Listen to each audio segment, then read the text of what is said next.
अस्सलाम वालेकुम, welcome back to our YouTube channel skills वियन चैनल। ये आज हमारे कोर्स की थर्ड क्लास है। और इस क्लास में हम आज पढ़ेंगे Google algorithm. Google algorithm Google algorithm से पढ़ने से पहले let's learn what is actually an algorithm, और एल्गोरिदम पढ़ने की हमें क्यों ज़रूरत है, ये हम क्यों पढ़ते हैं। अच्छा, एल्गोरिदम बेसिकली क्या होते हैं? एल्गोरिदम एक सिस्टम होता है। What is algorithm? Algorithm is basically a system, a complex system that re- system that retrieve your data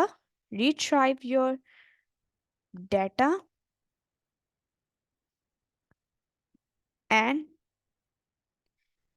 give your results give your give you results। Okay, इसका क्या मतलब है? इसका मतलब ये है कि जब आप कोई डाटा डालते हैं इस एल्गोरिदम में, तो ये एल्गोरिदम को जो कमांड दी होती है किसी से सर्च इंजन की तरफ से या कुछ भी, जहाँ से भी इसको जो भी इसका मेन सोर्स है, तो वो अपना फंक्शन करता है और रिजल्ट दे देता है। ठीक है। जैसे इंस्टाग्राम का एक एल्गोरिदम है। इंस्टाग्राम के एल्गोरिदम को फॉलो करके आपके पास ज़्यादा फॉलोअर्स आ सकते हैं। ठीक है, ज्यादा फॉलोवर आ गया आपके पास, कस्टमर्स एंगेजमेंट भी आ जाएगी, सब कुछ आ जाएगा। टिकटॉक का अपना एल्गोरिदम है। ठीक है, फेसबुक का अपना एल्गोरिदम है।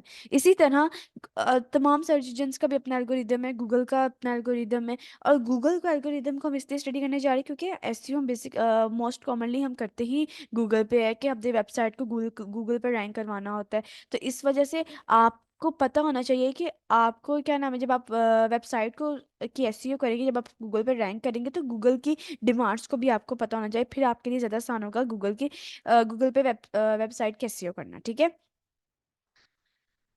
अब हम बात करते हैं सबसे पहले पांडा एल्गोरिदम। पांडा एल्गोरिदम क्या कहते हैं? पांडा एल्गोरिदम कहता है कि प्रॉब्लम क्या थी? Thin content and short.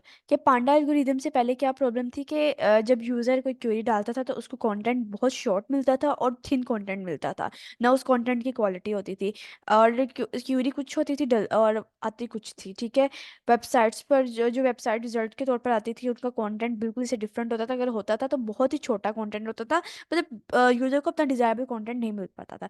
तो ये 2011 में क्या हुआ कि पांडा एल्गोरिदम लॉन्च किया गया। 2011 में पांडा एल्गोरिदम ने क्या किया कि उसने इस बात को इंश्योर बनाया कि यूजर जब क्यूरी डालेगा उसको उस क्यूरी के मुताबिक वेबसाइट पर थिक कंटेंट मिलेगा। सोल्यूशन क्या निकाला गया? इसको थिक कंटेंट मिलेगा। थिक मतलब कि लेंथ, क्वालिटी भी होगी, और इसको थिक कंटेंट डाला गया। तो इसने क्या किया, इसने कमांड दी या इसने डिमांड किया एसईओ एक्सपर्ट से कि अगर आपने गूगल पर रैंक होना है, तो आपको किस तरह कंटेंट बनाना पड़ेगा? क्वालिटी ऑफ कंटेंट और थिक कंटेंट बनाना पड़ेगा। अगर आप कोई आर्टिकल डाल रहे हैं तो उसकी लेंथ होनी चाहिए। उसने बता दिया कि इतने वर्ड्स होने चाहिए या इतनी लेंथ का आर्टिकल होना चाहिए। ठीक है। तो इससे क्या होगा कि फिर मैं आपको रैंक करूंगा, अदरवाइज मैं आपको रैंक नहीं करूंगा, मैं आपको आउट रैंक कर दूंगा। ठीक है। ये एक प्रॉब्लम सॉल्व होगी। सेकेंड प्रॉब्लम क्या थी? Penguin algorithms, penalizing spamming websites. ठीक है। अब क्या होता है कि spamming websites were using manipulative tactics to rank higher on the search engines. अब जितनी भी आप कह सकते हैं 2 नंबर वेबसाइट्स, या जिन वेबसाइट्स ने बहुत ज़्यादा ब्लैक हेट एसईओ की हुई थी, वो वेबसाइट्स अब डिफरेंट टेक्टिक्स यूज़ कर रही थी ताकि वो अब गूगल सर्च इंजन पर रैंक हो जाए। ठीक है। तो पेंगुइन एल्गोरिदम आया, तो पेंगुइन एल्गोरिदम ने क्या किया कि भाई ये तो जितनी भी कह सकते हैं कि वाइट हैट एसईओ वाली वेबसाइट्स है, वो तो पीछे रह जाएंगी। फिर तो यूज़र को सही और क्वालिटी ऑफ कंटेंट तो मिल ही नहीं सकेगा। इसने क्या किया, इरेडिकेट ब्लैक हेट टेक्निक्स। जितनी भी ब्लैक एट टेक्निक्स यूज करने वाली वेबसाइट्स थी उनको खत्म किया।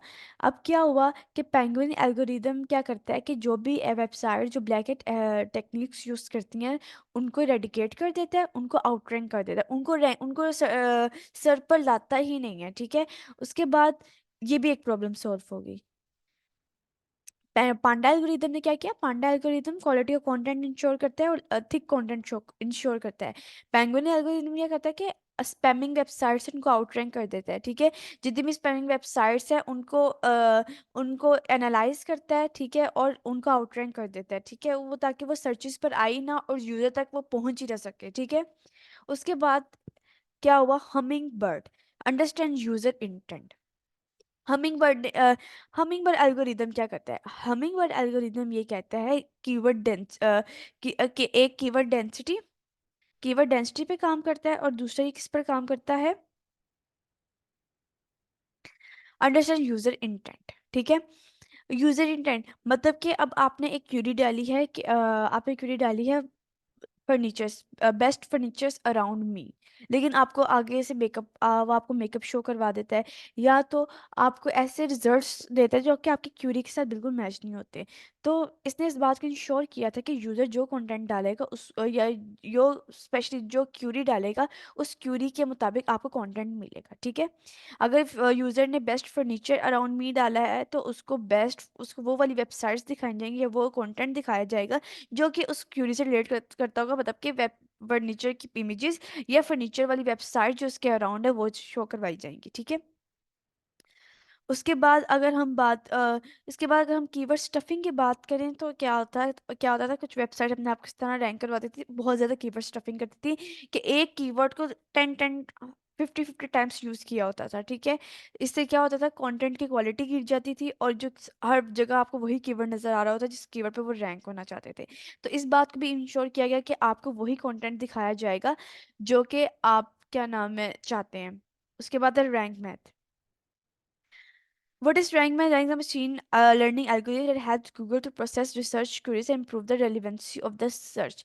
अच्छा, रैंक मैथ भी इसी पर काम करता है, लेकिन रैंक मैथ बेसिकली काम करता है रेलिवेंसी ऑफ सर्च रिजल्ट्स, क्योंकि ये बनाया ही एक चीज के लिए गया है, ठीक है। रैंक मैथ क्या करता है कि रैंक मैथ अपने यूजर इंटेंट को अच्छी तरह एनालाइज करता है कि मेरा यूजर चाह क्या रहा है, ठीक है। उसके लिए बेस्ट रिजल्ट्स में क्या दे सकता हूँ, वो उसकी एक एक चीज को एनालाइज करता है और उसको अपना बेस्ट रिजल्ट देने की कोशिश करता है, ठीक है। और आज जो हम जब हम ये देखें, आज के दौर में ना सिर्फ रैंक मैथ ही हमारे आगे शो हो रहा होता है, ठीक है। बेस्ट फर्नीचर की बात करूँ, बेस्ट फर्नीचर लाहौर,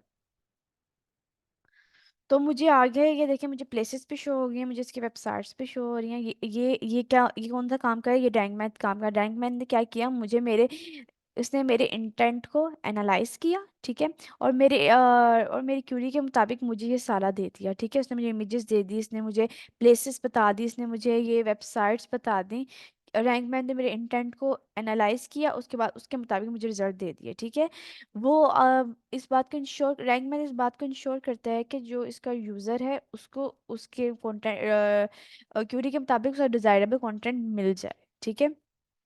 इसके बाद इसके दरमियान और भी बहुत सारे मतलब के एल्गोरिदम्स आए मोबाइल फ्रेंडली। ये भी गूगल ने इंश्योर किया कि 2018 के अराउंड अराउंड 2018 2018 मतलब कि एक दो जो थे एल्गोरिदम्स वो भी उन्होंने लॉन्च किए कि जैसे मोबाइल फ्रेंडली वेबसाइट्स बनाए जाएं। मोबाइल फ्रेंडली वेबसाइट्स क्यों बनाई जाए, ताकि क्या नाम है, जो लोग जिनके पास डेस्कटॉप स्क्रीन नहीं है, मोबाइल स्क्रीन है, वो लोग भी वेबसाइट्स को इक्वली इंजॉय कर सके, या उन वेबसाइट से भी वैसा ही कंटेंट ले सके जैसे डेस्कटॉप यूजर्स लेते हैं, ठीक है। तो आज की हमारी जो लेक्चर था उसमें सिर्फ यही था कि हम ये जाने कि गूगल एल्गोरिदम बेसिकली करता क्या है और वो हमारे लिए क्यों ज़रूरी है। अगर गूगल एल्गोरिदम ना होता ना तो आज के जो यूज़र, आज जो हम बार बार जाते हैं गूगल पर चीज़ें सर्च करने, तो हम ये ना कर पाते। गूगल हमेशा इस बात को शोर करता है कि जो उसका यूज़र है वो एक बार है तो अगली बार भी वो गूगल पर ही आए, और इसको इंश्योर करने के लिए वो देता है क्वालिटी ऑफ कंटेंट। उसका कंटेंट में कोई भी स्पैमिंग नहीं होती, कुछ भी आप कह सकते हैं कि वो आपको गलत इन्फॉर्मेशन नहीं देता। वो गूगल अपनी तरफ से इस बात को इंश्योर करने की कोशिश करता है कि मेरे पास जो यूज़र आया है उसको उसकी डिज़ायर उसको उसका उसका डिज़ायरेबल कंटेंट मिल जाए। इस वजह से क्या होता है, ज़्यादातर लोग गूगल ही प्रेफर करते हैं। इस वजह से अगर हमें कोई भी इंफॉर्मेशन चाहिए तो हम गूगल के पास ही जाते हैं, और जितने भी बिजनेस ओनर्स हैं या वेबसाइट ओनर हैं वो भी यही चाहते हैं कि जो हमारा कंटेंट है वो गूगल पे ही ज़्यादा अच्छा रैंक है, क्योंकि गूगल पे बहुत ज़्यादा ट्रैफिक है।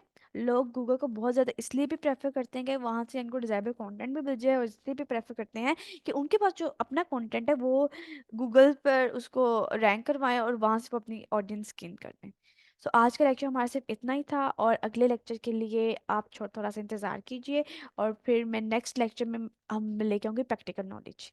ये आज इस लेक्चर में हमारा थियोरेटिकल नॉलेज सब खत्म हो गया, और नेक्स्ट लेक्चर में मैं लाऊंगी प्रैक्टिकल नॉलेज, जो अब आप प्रैक्टिकली परफॉर्म करेंगे उसमें आपको हम मैं असाइनमेंट्स दूंगी, ठीक है, कुछ आपको असाइनमेंट के होमवर्क कह दे वो होगा, ताकि आप बेहतर तौर पर सीख सकें एसईओ होती क्या है। तो तब तक के लिए अल्लाह हाफिज़।